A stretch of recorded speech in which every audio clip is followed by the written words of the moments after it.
ബഹുമാനപ്പെട്ട ഉസ്താദുമാർക്കും എന്റെ കൂട്ടുകാർക്കും സദസ്സിലെ ഏവർക്കും അസ്സലാമു അലൈക്കും. ഞാൻ ഇവിടെ പറയാൻ പോകുന്ന കഥയുടെ പേരാണ് സൂറത്തുൽ കഹ്ഫിലൂടെ നമുക്ക് മനസ്സിലാക്കി തന്ന നൂറ്റാണ്ടുകളൊറിഞ്ഞ ഗുഹാവാസികൾ ഒന്നായിയും. ഏഷ്യ മൈനറിന്റെ പടിഞ്ഞാറൻ തീരത്ത് സ്ഥിതി ചെയ്യുന്ന ഒരു പ്രശസ്ത നഗരമായിരുന്നു അഫ്സോസ്. വിഗ്രഹാരാധന നിലവിലുള്ള ആ നഗരത്തിലെ ഭരണാധികാരി ദൈവധിക്കാരിയായിരുന്നു. തന്റെ ആജ്ഞ ലംഘിക്കുന്നവരെ കശാപ്പ് ചെയ്യുകയും കല്ലെറിഞ്ഞ് കൊല്ലുകയും ചെയ്യുമെന്നും അദ്ദേഹം ഭീഷണിപ്പെടുത്തി.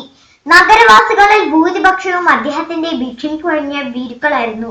എന്നാൽ ആ നഗരത്തിലെ 7 പേർ രാജാവിന്റെ ആജ്ഞ അനുസരിക്കാൻ കൂട്ടാക്കിയില്ല.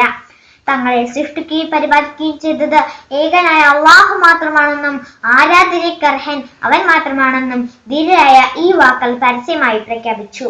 തങ്ങളുടെ സൃഷ്ടാവിന്റെ മുമ്പിൽ മാത്രമേ തലകുനിക്കൂ എന്ന് യുവാക്കൾ ജനങ്ങൾക്ക് മുമ്പാകെ പറഞ്ഞു. യുവാക്കൾ പറഞ്ഞ വാക്കുകൾ തിരിച്ചെടുത്തില്ലെങ്കിൽ അവരെ കല്ലെറിഞ്ഞു കൊല്ലുമെന്ന് രാജാവും ജനങ്ങളും ഭീഷണിപ്പെടുത്തി.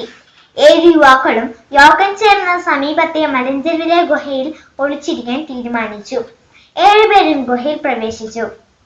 7 പേരിൽ ഒരാൾ ഇടയനും 2 പേർ രാജാവിന്റെ മന്ത്രിമാരുമായിരുന്നു. ഇടയനായിരുന്നു സംഘത്തിന്റെ നേതാവ്. യുവാക്കളോടൊപ്പം വളരെ അനുസരണയുള്ള ഒരു നായയും ഉണ്ടായിരുന്നു. യുവാക്കൾ ഉറക്കെ പ്രാർത്ഥിച്ചു. ആകാശഭൂമികളുടെ നാഥനായ ഞങ്ങളുടെ നാഥ, നിന്നെയല്ലാതെ ഞങ്ങൾ മറ്റൊരാരാധനയും വിളിച്ച് പ്രാർത്ഥിക്കുകയില്ല. നീ ഞങ്ങളുടെ കാര്യങ്ങൾ നേർവഴിക്കാക്കി തരണമേ. ഗുഹയിൽ അവർ കിടന്നുറങ്ങി. കാവലുന്ന നായയും ഉറക്കത്തിലായി.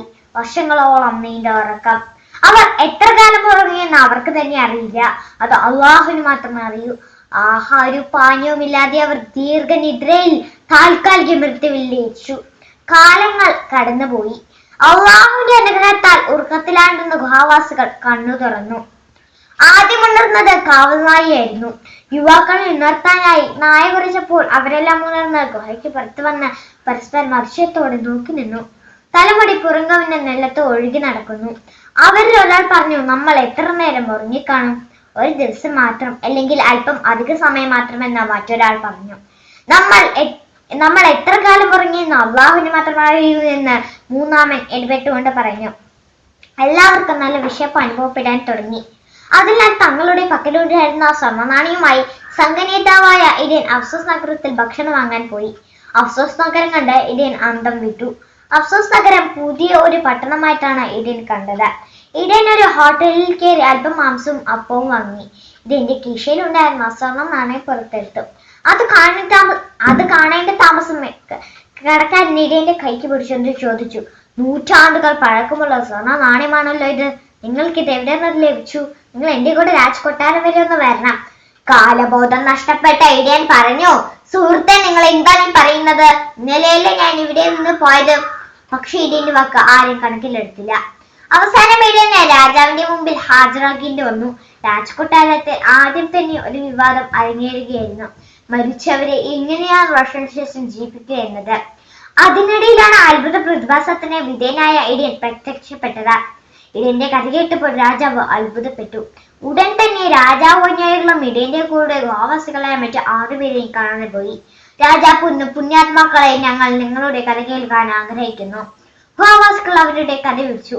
തങ്ങൾ 309 കൊല്ലം ഗുഹയിൽ ഉറങ്ങിയ കാര്യം അവർ അപ്പോഴാണ് അറിയുന്നത്. ഇതിനിടയിലാണ് പഴയ അഫ്സോസ് രാജാവിന്റെ അധപതനത്തെ കുറിച്ചും ജനങ്ങൾ ഏകദൈവ വിശ്വാസത്തിലേക്ക് മടങ്ങി വന്നതിനെ കുറിച്ചും അവർ അറിയാൻ ഇടയായി.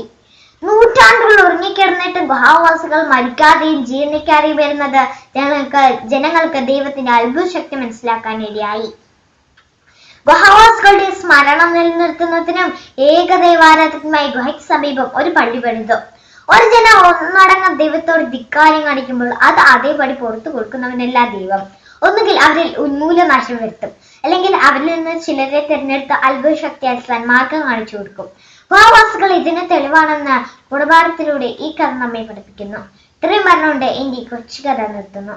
അസ്സലാമു അലൈക്കും.